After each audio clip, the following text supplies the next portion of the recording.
नगरपालिका निवडणुकीच्या दुसऱ्या टप्प्यातल्या 14 पालिकांसाठी आज मतदानाला सुरुवात झाली आहे। पुणे जिल्ह्यातल्या 10 तर लातूर जिल्ह्यातल्या 4 नगरपालिकांसाठी हे मतदान होत आहे। मतदारानंतर उद्याच मतमोजणी होणार आहे। पुणे या बालेकिल्ल्यात होणाऱ्या 10 नगरपालिकांच्या निवडणुका राष्ट्रवादी काँग्रेससाठी अस्तित्वाची लढाई असून पुण्यात पिछेहाट झाल्यास राष्ट्रवादीला भवितव्यावर परिणाम होऊ शकतो। दुसरीकडे पहिल्या टप्प्यातील विजयाची परंपरा कायम राखण्यासाठी भाजपनं सारा जोर पणाला लावलाय।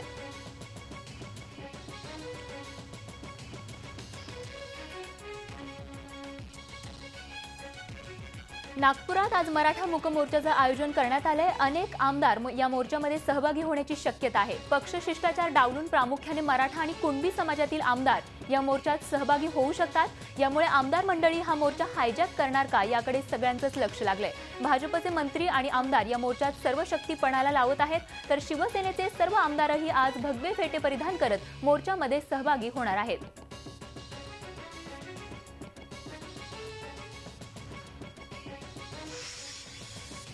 मराठा आरक्षणासाठी रिपब्लिकन पक्ष मराठा समाजासोबत असून वेळ पडल्यास मराठा आरक्षणासाठी आम्ही रस्त्यावरही उतरू असं आश्वासन Republican party of India Gavai गटाचे सरचिटणीस राजेंद्र गवई यांनी दिले। अॅट्रॉसिटी कायदा अधिक कडक करण्यात यावा, मराठा, धनगर आणि मुस्लिम समाजाला आरक्षण देण्यात यावं, तसंच शेतकऱ्यांना कर्जमाफी देण्यात यावी आदी मागण्यांसाठी आरपीआय तर्फे विधान भवनावर हल्लाबोल मोर्चा काढण्यात आला होता आणि या मोर्चात आरपीआयचे कार्यकर्ते मोठ्या प्रमाणात सहभागी झाले होते।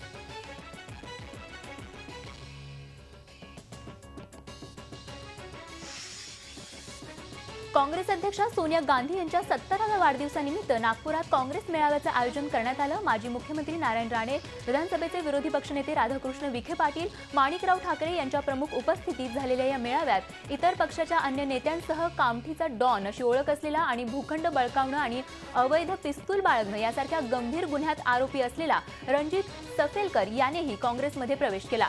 या कार्यक्रमावर काँग्रेस शहराध्यक्ष विकास ठाकरे आणि माजी खासदार विलास मुत्तेमवार यांनी बहिष्कार टाकल्यानं शहर काँग्रेसमधील दुफळी पुन्हा एकदा उघड झाली आहे।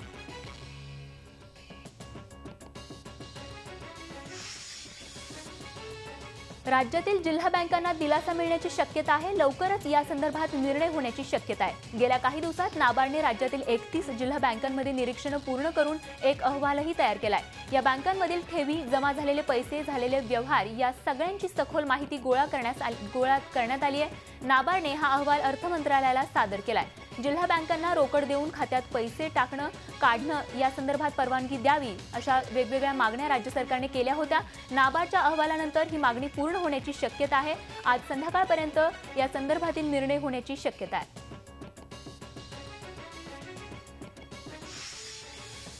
विधानसभेत दुग्ध विकास मंत्री महादेव जानकर यांच्या व्हिडिओ क्लिपच्या मुद्द्यावरून विरोधकांनी सोमवारी पुन्हा गोंधळ घातला। मुख्यमंत्र्यांनी जानकरांना क्लीन चिट दिल्यामुळे विरोधक चांगलेच आक्रमक झाले। जानकरांच्या राजीनाम्याची मागणी करत विरोधक आमदारांनी जोरदार गोंधळ घातला। त्यामुळे विधानसभेचं कामकाज दिवसभरासाठी तहकूब करण्यात आलं। तत्पूर्वी सकाळी कामकाज सुरू होण्याआधी विरोधकांनी पायऱ्यांवरही घोषणाबाजी केली। नॉन कॉग्निझेबल ऑफेन्स आहे। 155 प्रमाणे सीआरपीसीच्या कोर्टासमोर ते जाईल। कोर्टाला जर त्या ठिकाणी वाटलं की बाबा याच्यात काही चूक आहे तर कोर्ट त्यासमोर आदेश देईल। कोर्ट जो आदेश देईल त्याप्रमाणे आपण करू। आता त्याच्याकरता आपण अगदी त्यांना एवढं या ठिकाणी अगदी आता राजीनामाच द्या, आताच घरी जा असं म्हणणं योग्य नाहीये। स्वतःच्या अधिकाराचा दुरुपयोग करणं, त्या अधिकारा माध्यमातून त्या अधिकाऱ्यावर दबाव आणणं आणि 2 अर्ज आलेले आहेत त्यातला कुठला अर्ज स्वीकार आणि त्याला कुठलं चिन्ह द्या हे तर जरा अतिच झालं। आणि ह्याला जर दबाव सन्माननीय मुख्यमंत्र्यांना हा दबाव वाटत नसेल तर अध्यक्ष महोदय दुर्दैव आहे। तर दुसरीकडे विधान परिषदेतही विरोधकांनी जानकरांच्या मुद्द्यावरून सरकारला धारेवर धरलं। मात्र चर्चेच्या मागणीवरून काँग्रेस नेते नारायण राणे आणि विधान परिषदेचे सभापती रामराजे निंबाळकर यांच्यामध्ये जोरदार खडाजंगी झाली। हे बघा राणे साहेब, कसं म्हणतात नाही, हे बघा आपण उशिरा आलो। असं ठरलं होतं की प्रश्नोत्तरानंतर 289 घ्यायचं हे ठरलं होतं। एक मिनिट त्याच्यानंतर मी असंही त्याला थोडंसं हे लावलं की जर गांभीर्याने जर काही प्रश्न होणार असतील तर ते प्रश्नोत्तराच्या आधी आपण घेऊ, म्हणून मी तटकरे साहेबांनी पण ऐकून घेतलं। मेरिटवर काही गोष्टी बोलल्या गेल्या, त्यामुळे मला त्यांना आता शासनाचं बोलणं आहे. Before I arrive any decision शासनाने थोडक्यात बोलावं. मला असं वाटतं आपण रुलिंग द्या त्याच्यावर, म्हणजे बा 289 क्वेश्चन आवर रद्द करून मूळ प्रस्ताव त्याच्यावर चर्चा करावी. अरे ज्यांच्याबद्दल आहे त्यांचं ते खुलासा करू शकतात. तुम्ही जर बोललात की त्यांना बस संधी द्या, ते खुलासा, पण तुम्ही चर्चा करणार असाल माझी हरकत नाही. आता दालनातले विषय इथे आणणार असाल तर हे बंद करून टाका. मग दालनात जे कार्यक्रम ठरेल तो आपण इथे घेऊ. दालनात काय नाही, ठरलं याचं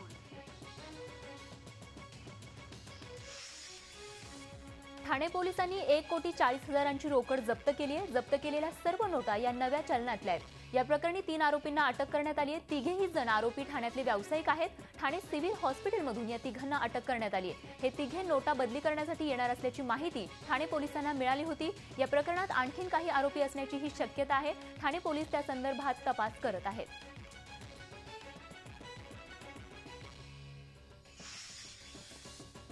ठाणे जिल्ह्यामध्ये वेगवेगळ्या घटनांमध्ये सुमारे 33 लाख रुपयांची रक्कम जप्त करण्यात आली आहे. नवी मुंबईत कोपरखैरणे पोलिसांनी 2 कपडा व्यापाऱ्यांकडून 23,70,000ची रोकड जप्त केली आहे. हंसराज अहिर आणि रमेश गोहिल अशी या अटक करण्यात आलेल्या व्यापाऱ्यांची नावं आहेत.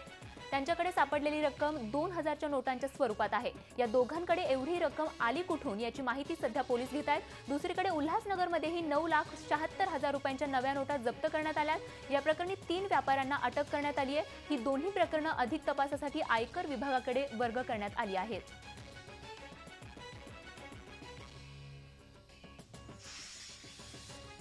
राज्याचे मुख्यमंत्री देवेंद्र फडणवीस यांनी ऑनलाईन खरेदी केली आहे. कॅशलेस इकॉनॉमीकडे एक पाऊल पुढे टाकत त्यांनी ऑनलाईन खरेदीसाठी संत्रीचा पर्याय निवडला.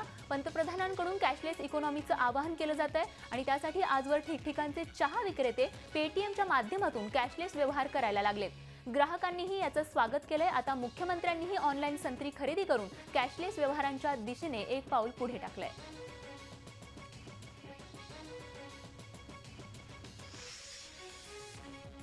नोटाबंदीनंतर केंद्र सरकारने आता कॅशलेस इकॉनॉमीकडे वळण्यासाठी विविध पावलं उचलण्यास सुरुवात केली. यासाठी सरकारने विविध पर्यायही जनतेसमोर मांडले आहेत. मात्र या डिजिटल वॉलेट बँकिंगला सायबर क्राईमचा मोठा धोका असल्याचं समोर आलंय.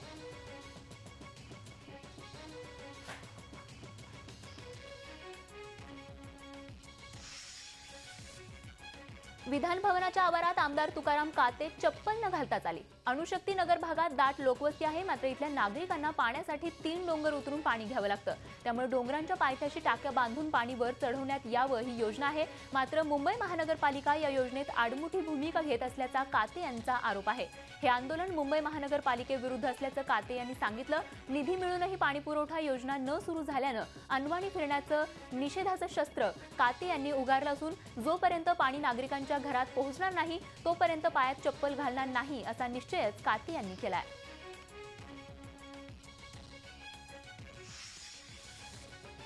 ठाणे महानगरपालिका हद्दीतील कळवा, उथळसर आणि नौपाडा प्रभाग समिती अंतर्गत असलेले सर्व खाडी किनारे अनधिकृत झोपडीमुक्त करण्याचा निर्धार महापालिका आयुक्त संजीव जयस्वाल यांनी केलाय. 17 डिसेंबर रोजी 10 पथकांच्या सहाय्याने ही कारवाई करण्यात येणार आहे. तर 16 डिसेंबरपर्यंत ही बांधकामं स्वतः झोपडीधारकांना हटवण्याची मुदत देण्यात आली आहे. 17 डिसेंबरला कोणतीही पूर्वसूचना न देता ही कारवाई करण्याचे स्पष्ट आदेश आयुक्त संजीव जयस्वाल यांनी दिले आहेत. त्याचप्रमाणे या सर्व झोपडपट्ट्यांचे पाणी नळ तसंच विद्युत जोडण्या खंडित करण्याचं पत्रही संबंधित विभागाच्या अधिकाऱ्यांना देण्यात आलं आहे.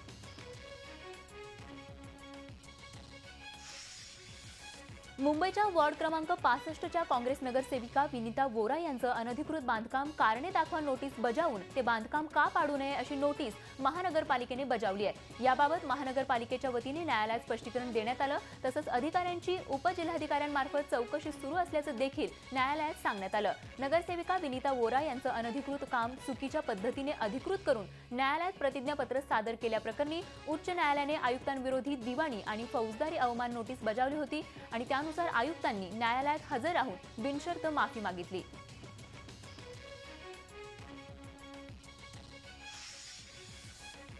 एकीकडे महापालिका निवडणूक डोळ्यासमोर ठेवून मुंबईत विकास कामांच्या उद्घाटनांची झोड उठली आहे. मात्र दुसरीकडे प्रत्यक्षात पालिकेच्या एकूण अर्थसंकल्पापैकी केवळ 20% निधीच खर्च झालाय. आचारसंहिता लागू झाल्यानंतर निवडणुकीची रणधुमाळी सुरू होईल. आचारसंहिता लागू झाल्यावर नव्या प्रकल्पांच्या प्रस्तावावर खर्चाची तरतूद करता येणार नाही. त्यामुळे महापालिकेचं बजेट पडून राहणार आहे.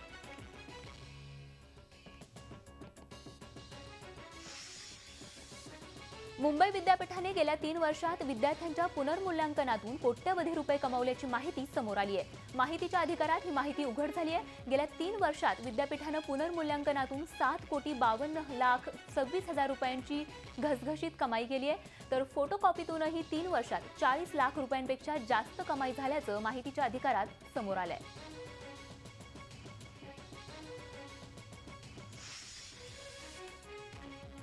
राज्यभरातील जिल्हा परिषद कर्मचाऱ्यांनी सोमवारी 1 दिवसाचं कामबंद आंदोलन केलं. पंचायत समित्यांचे कर्मचारी देखील या आंदोलनात सहभागी झाले होते. जिल्हा परिषदेबाहेर या कर्मचाऱ्यांनी धरणे आंदोलन देखील केलं. जिल्हा परिषद कर्मचाऱ्यांच्या अनेक मागण्या प्रलंबित आहेत. शासनाने वारंवार आश्वासनं देखील देऊन या मागण्या मात्र अजूनही मान्य केलेल्या नाहीयेत आणि त्याचाच निषेध करण्यासाठी या कर्मचाऱ्यांनी 1 दिवसाचं कामबंद आंदोलन केलं.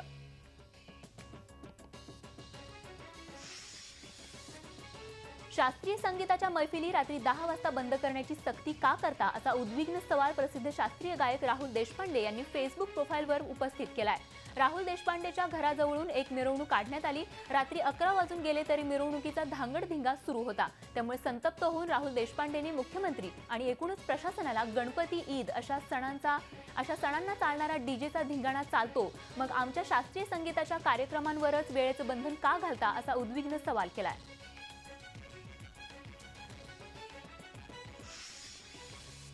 भविष्यात आपला मुक्काम कुठे राहणार याचा विचार अजित पवारांनी आधी करावा आणि मगच बोलावं असा टोला माजी सहकार मंत्री हर्षवर्धन पाटील यांनी लगावलाय. भ्रष्टाचाराची आठवण करून देत अजित पवारांना बारामतीच्या जेलमध्ये जावं लागेल अशी टीकाही त्यांनी यावेळी केली. ते इंदापुरात बोलत होते. प्रत्येक पक्षाला आपला अधिकार आहे येऊन आपलं भाषण करायचं, भूमिका मांडायची. आणि जसं काय आता हेच या राज्याचे रिंग मास्टर आहेत, म्हणजे अजून ते विसरलेत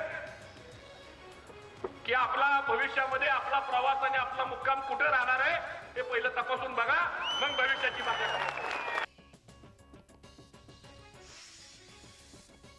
नोटबंदीमुळे काळ्या मातीत पांढरं सोनं पिकवणारा विदर्भातील शेतकरी चांगलाच अडचणीत सापडलाय. शेतातला कापूस वेचण्यासाठी त्यांच्याकडे पैसे नाहीयेत. उसने पैसे घेऊन कापूस मार्केटला नेऊन विकला तर व्यापारी केवळ 2,000ची रोकड देतो. उरलेली रक्कम चेकने मिळत असल्यामुळे शेतकऱ्यांची कोंडी झाली आहे. कारण सहकारी बँकेतून पैसे मिळत नाही आणि राष्ट्रीयकृत बँकेतून केवळ 2,000 रुपयेच काढता येतात. त्यामुळे कापसाची वेचणी आणि वाहतुकीचा खर्च कसा भागवायचा असा यक्ष प्रश्न या शेतकऱ्यांसमोर पडलाय.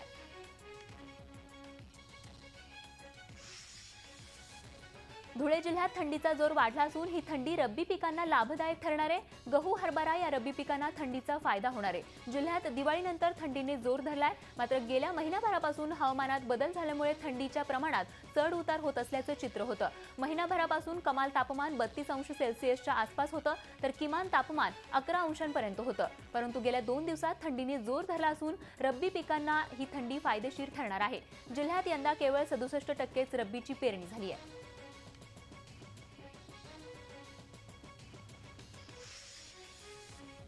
चंद्रपूर महाऔष्णिक वीज केंद्राची सुरक्षा सध्या केंद्रीय औद्योगिक सुरक्षा दलाकडे सोपवण्यात आली आहे. मात्र केंद्राने या सुरक्षा दलाच्या अखत्यारीत दिलेल्या श्वान पथकातील उत्तम जातीचे श्वान देखभाली अभावी अर्धमेले झाल्याची धक्कादायक बाब समोर आली आहे. विस्तीर्ण पसरलेल्या औष्णिक केंद्राच्या कानाकोपऱ्यात होणारी घुसखोरी, चोरी आणि इतर कारवाई रोखण्यासाठी महानिर्मितीने CISFच्या मागणीनुसार 10 श्वानांचा समावेश असलेले एक पथक दिलंय. यात पुरवण्यात आलेले डॉबरमॅन, जर्मन शेफर्ड, लॅब्राडॉर, रॉडव्हिलर अशा उत्तम जातीचे श्वान अर्धमेले आणि मरणासन्न अवस्थेत आहेत. त्यामुळे खासगी कंत्राटदाराला दिलेले लाखोंचं कंत्राट वादाच्या भोवऱ्यात सापडलंय.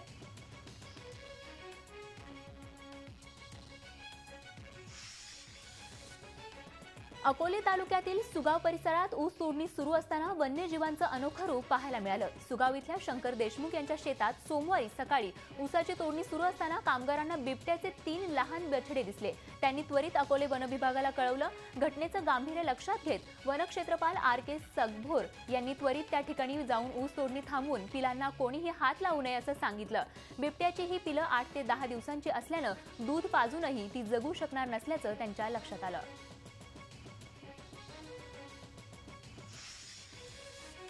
हौसेला मोल नसतं ही म्हण आपल्याला माहिती आहे. मात्र याच म्हणीचा खराखुरा प्रत्यय आला तो दक्षिण सोलापूरच्या मंद्रुप इथे. शेतकरी विठ्ठल बिराजदार यांनी एका चोळीचा कार्यक्रम हौसेने केलाय. त्यांच्या या चोळीच्या कार्यक्रमाची चर्चा आणि कुतूहल संपूर्ण पंचक्रोशीत होत आहे. आता तुम्ही म्हणाल याची चर्चा होण्याचं कारण काय, तर विठ्ठल यांनी आपली गाय राधा हिचा चोळीचा कार्यक्रम केलाय. राधा गाभण असल्यामुळे तिचा चोळीचा कार्यक्रम त्यांनी थाटात साजरा केला आणि त्यासाठी पत्रिकाही छापल्या, तसंच मंडप घातला आणि डॉल्बीही लावण्यात आला. जवळपास 100 लोकांना जेवणही त्यांनी घातलं. यावेळी राधालाही खास साडी चोळी नेसवून सजवण्यात आलं होतं.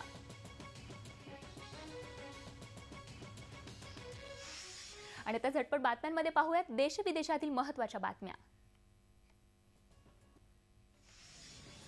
नोटाबंदीच्या काळांनी देशातली जनता हैराण झालेली असताना अर्थमंत्री अरुण जेटलींनी सामान्य करदात्यांना दिलासा मिळेल असे संकेत दिलेत.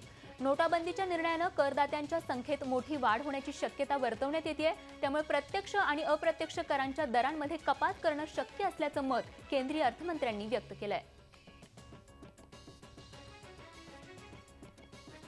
सरकार का प्रयास ये है कि कैश करेंसी कम हो और डिजिटाइजेशन ज्यादा हो, और स्वाभाविक है उससे बैंकिंग व्यवस्था को भी बल मिलता है, ब्याज दर भी कम होती है, देश बैंकों की क्षमता देश की अर्थव्यवस्था को सपोर्ट करना वो भी बहुत बढ़ती है.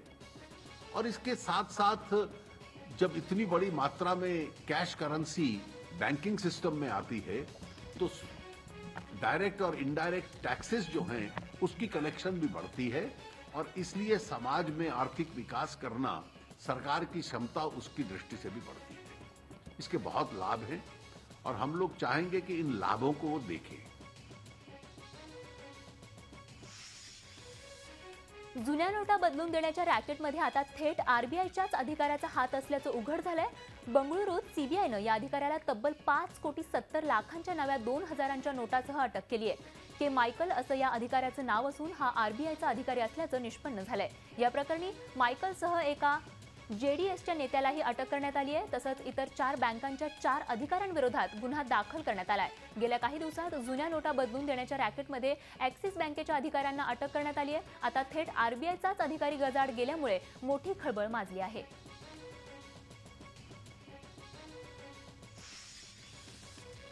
नोटाबंदीचा निर्णय घेऊन 35 दिवस उलटल्यानंतरही नव्या नोटांची टंचाई संपलेली नाहीये. 10 डिसेंबरपर्यंत जुन्या 500 आणि 1000च्या नोटांच्या स्वरूपात आतापर्यंत बँकांमध्ये 12,44,000 कोटी रुपये जमा झालेत. तर नव्या नोटांच्या स्वरूपात 10 डिसेंबरपर्यंत 4,61,000 कोटी रुपये बँकांच्या माध्यमातून वितरित करण्यात आल्याची माहिती आरबीआयनं दिली आहे.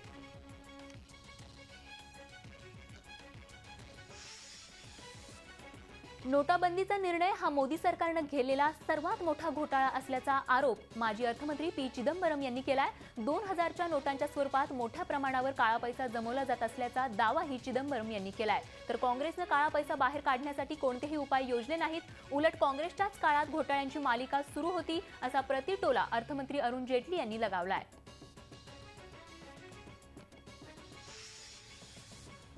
पूर्व किनारपट्टीवर आलेलं वरदाह चक्रीवादळ आता शमलं असलं तरी तामिळनाडूमध्ये या वादळानं 18 जणांचे बळी घेतल्याचं स्पष्ट झालंय. राज्याच्या 6 जिल्ह्यांमध्ये किनारपट्टी भागाला वादळानं जबरदस्त तडाखा दिलाय. मुख्यमंत्री ओ पनीरसेल्वम यांनी अधिकाऱ्यांची आपत्कालीन बैठक घेऊन मदत आणि पुनर्वसनाचं कार्य युद्धपातळीवर पूर्ण करण्याचे आदेश दिलेत. वादळामुळे टेलिफोन मोबाईल सेवेला मोठा फटका बसलाय. केंद्रीय गृहमंत्री राजनाथ सिंग यांनीही या परिस्थितीचा आढावा घेतला असून राज्य सरकारला पुनर्वसन कार्यात सर्वतोपरी सहकार्याचं आश्वासन दिलंय.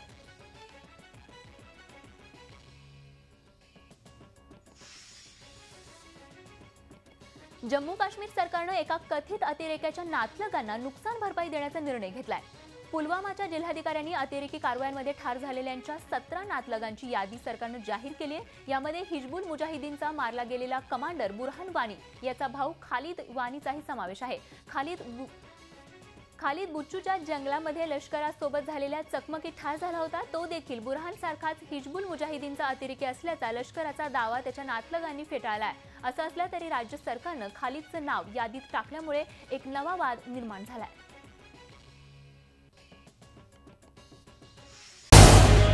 झी 24 तास रहा एक पाऊल पुढे.